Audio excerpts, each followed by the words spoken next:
चाल ढाल में शेरों जैसा रुबाब, ये राणा साहब है। रौबदार आवाज और स्ट्रांग मिजाज। अगर तुमने गलती से उसे कहीं देख भी लिया तो हम तुम्हें ऐसी मौत मारेंगे, तुम्हारी आने वाली नस्लों की नींद भी उस मौत के खौफ से उड़ जाएगी। सब इंस्पेक्टर की नौकरी छोड़ फिल्मों में आए थे राजकुमार। रॉब ऐसा था कि नाम सुनते ही रजनीकांत तक ने कर दिया था तिरंगा में काम करने से इनकार। ना तलवार की धार से, ना गोलियों की बौछार से, बनना डरता है तो सिर्फ परवरदिगार से। नमस्कार दोस्तों, स्वागत है आपका अपना चैनल देशी मुद्दा में। गुजरे जमाने के मशहूर अभिनेता राजकुमार का असली नाम कुलभूषण पंडित था। वे पुलिस सब इंस्पेक्टर की नौकरी छोड़ फिल्म इंडस्ट्री में आए थे।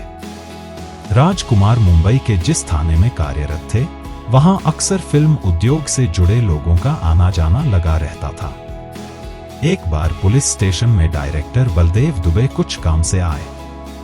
वे राजकुमार के बातचीत करने के अंदाज से काफी प्रभावित हुए और उन्होंने उनसे अपनी फिल्म शाही बाजार में बतौर एक्टर काम करने का ऑफर दिया। राजकुमार ने अपने दमदार डायलॉग्स की बदौलत बॉलीवुड और फैंस के दिलों पर राज किया है। यहां अगर तुमने करवट भी ली तो समझो मौत को बुलावा दिया।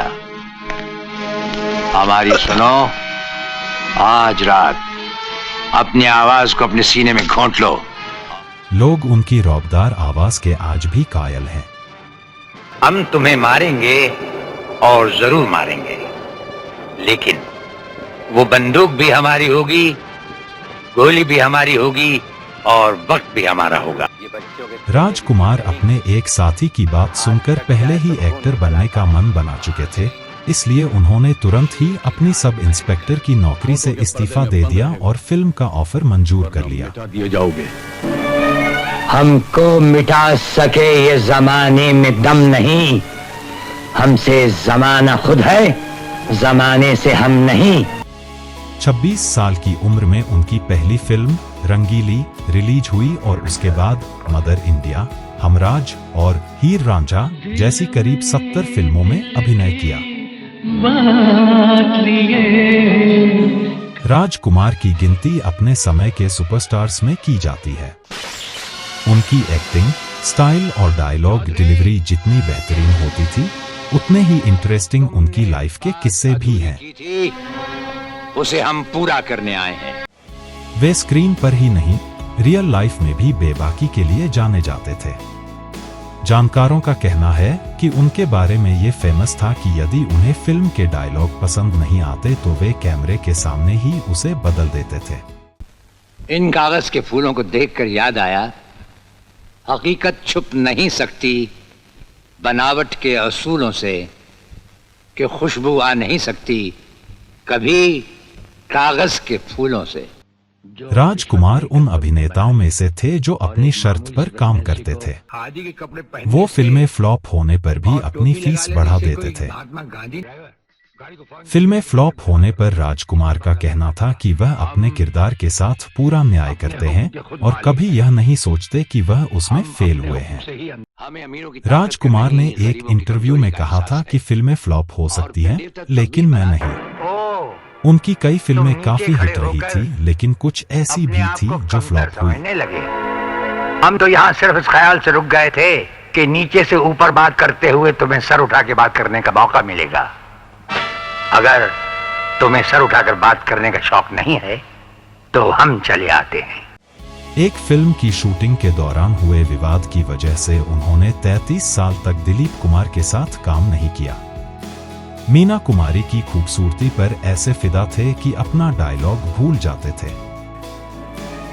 चाहे उनका सिगार पकड़ने का अंदाज हो या डायलॉग्स बोलने का तरीका। आग से मांगते हो कि वो जलाती कैसे है, आंधी से मांगते हो कि वो उड़ाती कैसे है, और नदी से मांगते हो वो डबोती कैसे है। उनकी हर चीज ने फैंस को न सिर्फ इम्प्रेस किया बल्कि उनका दीवाना भी बना दिया। वो बंदूक भी हमारी होगी, गोली भी हमारी होगी और वक्त भी हमारा होगा। दरअसल ये बात साल 1991 की है, जब सुभाष घई ने ब्लॉकबस्टर फिल्म सौदागर बनाई थी। इस फिल्म में राजकुमार और दिलीप कुमार ने काम किया था।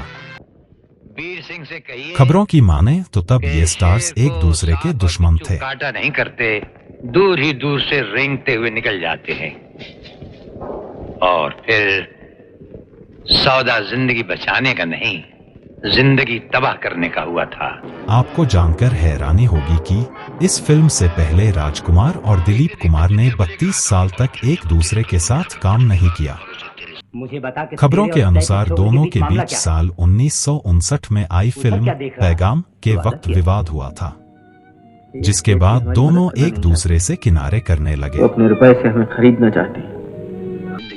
तारीख 3 जुलाई 1996, दिन बुधवार। शाम को खबर आई कि हिंदी सिनेमा के दिग्गज कलाकार राजकुमार इस दुनिया में नहीं रहे। इस खबर से हर कोई हैरान रह गया। किसी को कानो कान खबर नहीं हुई कि उनकी मौत हो गई। लिहाजा इंडस्ट्री से कोई भी उनके अंतिम संस्कार में शामिल नहीं हो सका। मौत के कुछ दिनों बाद उनके बेटे पुरु राजकुमार मीडिया के सामने आए। उन्होंने बताया कि पिछले 2 साल से राजकुमार बीमार चल रहे थे। उन्हें थ्रोट कैंसर था। वो नहीं चाहते थे कि उनके फैंस को इस बात की जानकारी हो कि वो बीमार हैं।